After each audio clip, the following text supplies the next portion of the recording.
Welcome to our New Testament reporting. We are the Group 2, and the topic given to us is the evidences of the historical reliability of the Gospel. Majority of the information is based from the book Four Portraits, One Jesus by Mark L. Strauss, An Introduction to Jesus and the Gospel. Controversies erupted in early 2004 with the promotion leading up to the release of Mel Gibson's film The Passion of the Christ, a graphic portrayal of the last 12 hours of Jesus' life. Oppositions came especially from those who said the movie was anti-Semitic, portraying the Jews as murderers of Christ. Some scholars claimed that the movie was meticulously accurate. Others said it was historically inaccurate, a distorted view of history. How could two such different judgments be made concerning the same film? Were the Gospel writers biased? A common accusation against the Gospel is that the belief of the evangelists colored and therefore distorted the representation of Jesus. Were the Gospel writers biased historians? If we mean by biased holding certain convictions, then the answer is yes, since there is no such thing as unbiased historian. Everyone has a worldview and a belief system through which they process reality, whether that worldview is theistic, atheistic, or agnostic. The Gospel writers passionately believed in the message they proclaimed and desired for others to believe it. Did this distort their conclusions? An analogy is appropriate here. If an American wrote a history of the United States, would that history necessarily be unreliable and distorted? Or more pointedly, some of the most important accounts of the Nazi Holocaust have been composed by Jews. Does this fact render the accounts inaccurate? On the contrary, those passionately interested in the events are often the most meticulous in recording them. To claim that the Gospels cannot be historical because they were written by believers is fallacious. The important question is not whether the Gospel writers were biased, but whether they were credible historians. Burdened truth critics of the Gospel often assume that a saying or an action attributed to Jesus is inauthentic unless proven otherwise. The burden of proof, they say, is on those who claim authenticity, but this is an unfair bias against the Gospels. The burden of proof should lie with whomever is making a claim. If they say the Gospel contains reliable information, the burden is on me to provide supporting evidence. Similarly, those who deny the historicity of the Gospels must supply corroborating evidence. Neither historicity nor non-historicity can be merely assumed. What happens when there is not enough evidence to confirm or disprove an event or a saying of Jesus? Here, the principle of general trustworthiness must be taken into account.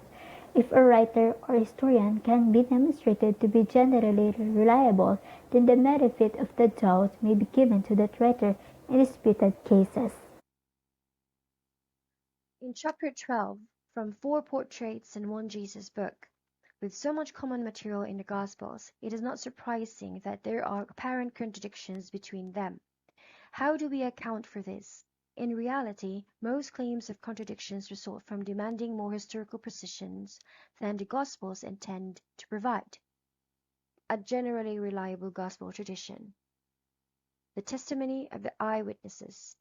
The faithful transmission of the Gospel tradition. The Church willingness to preserve difficult sayings. The distinction between the words of Jesus and of Christian prophets. The absence of discussion on key issues in the later church, the ethical argument, were the disciples deceivers? And from contradictions between the Gospels, paraphrasing and interpretation, abbreviation and omission, reordering of events and sayings, and reporting similar events and sayings. Luke, Acts, and an ancient history writing. In the book of Acts, in the setting of Hellenistic history, Paul and Hammer conducted a detailed critical study of Luke's historical references in Acts, concluding that Luke was a meticulous and reliable historian. Others have come to similar conclusions. Particularly striking is Luke's attention to historical detail, providing names of cities and titles of government officials which are accurate for both time and place. This is especially significant since such names change frequently. This would be like someone accurately distinguishing titles like supervisor, counselor, mayor, governor, senator, representative, speaker of the House, vice president, and president.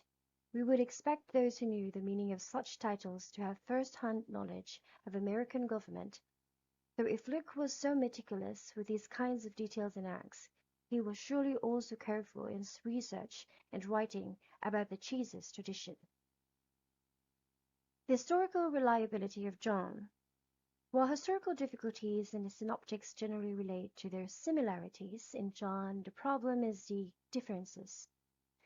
How can this gospel portray such a different perspective on the life of the same Jesus? Why are so many episodes unique and so many synoptic material left out? Why does Jesus speak so differently? Some scholars find these questions so daunting they construct their portrait of the historical Jesus almost exclusively for the synoptics.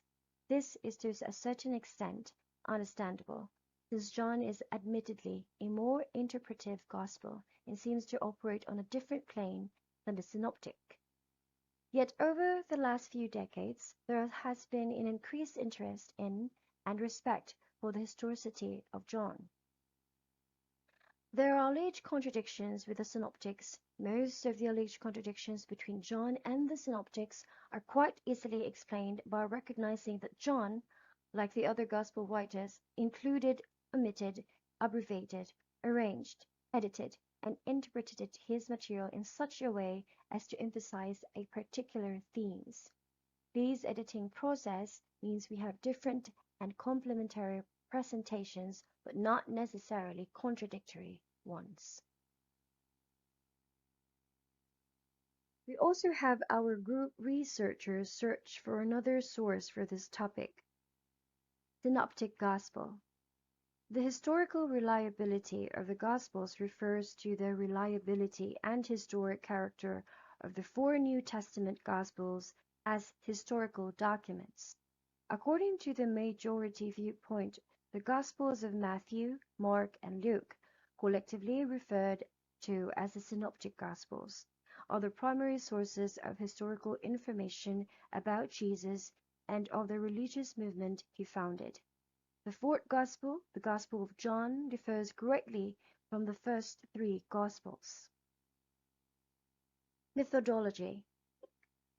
When judging the historical reliability of the Gospels, scholars ask if the accounts in the Gospels are, when judged using normal standards that the historians use on the other ancient writings, reliable or not. The main issues are what are the original Gospels, whether the original Gospels works were accurate eyewitnesses' accounts, and whether those original versions have been transmitted accurately through the ages to us. In evaluating the historical reliability of the Gospels, scholars consider a number of factors. These include authorship and date of composition, intention and genre, Gospel sources and oral tradition, textual criticism, and historical authenticity of specific sayings and narrative events. From Synoptic Gospels, we have Matthew, Luke, John, and Mark. Matthew arranged this material into compilations, such as the Sermon on the Mount. Much of the material goes back to the historical Jesus. According to E.P. Sanders, the infancy narrative is an invention. Matthew presents Jesus' ministry as limited to the Jews, though the resurrected Jesus later commissions the disciples to preach to all the world. Jesus affirms judges that the ministry of Jesus was exclusively for Jews, and that the order to proclaim the gospel to all nations was an early Christian development. Luke. Like Matthew, Luke drew on Mark and added material from. Luke also includes a large amount of unique material, such as the parable of the Good Samaritan, and many of these parables seem to be authentic. Luke emphasizes the universal nature of Jesus' mission and message, but Jesus' concludes that this theme is not authentic to the historical Jesus. As is the case with Matthew, much controversy has surrounded the Lucan birth narrative. John. Some scholars believe that Jesus' teaching in the Gospel cannot be reconciled with that found in the Synoptic, whilst others, including John A.T. Robinson, hold the view that the Synoptics are best reconciled within the framework of John. Mark is the primary source for information about Jesus. It was possibly composed in Rome or Antioch, southern Syria. New Testament scholars generally credit its account of Jesus as a Galilean holy man, including his baptism by John the Baptist, his reputation as an exorcist and healer, his preaching about the coming kingdom of God, his band of close disciples, the disruption he caused at the temple, and his betrayal, and his crucifixion under Pontius Pilate.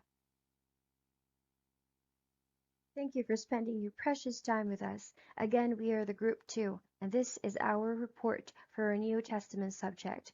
We would also like to thank our teacher, Sir Shem Movera, for giving us this opportunity to know our religious history. Also for our Group 2 members, we have our researchers. We have Ashlyrose Pilota, Brittle Salutillo, Jandie Philline, Lalantacon Teresa, Amarille Dala, and our script writers, Irene Kyla Abarquez, Luly Anacleto Ungab, Phearlces Villaver, Tanajura, and for our PowerPoint presentations by Nheyl Loayon, Jolan Toong, and yours truly, your reporter Saquilabon Irene, and my partner Bisnar Pajuelas. Thank you for watching, and God bless.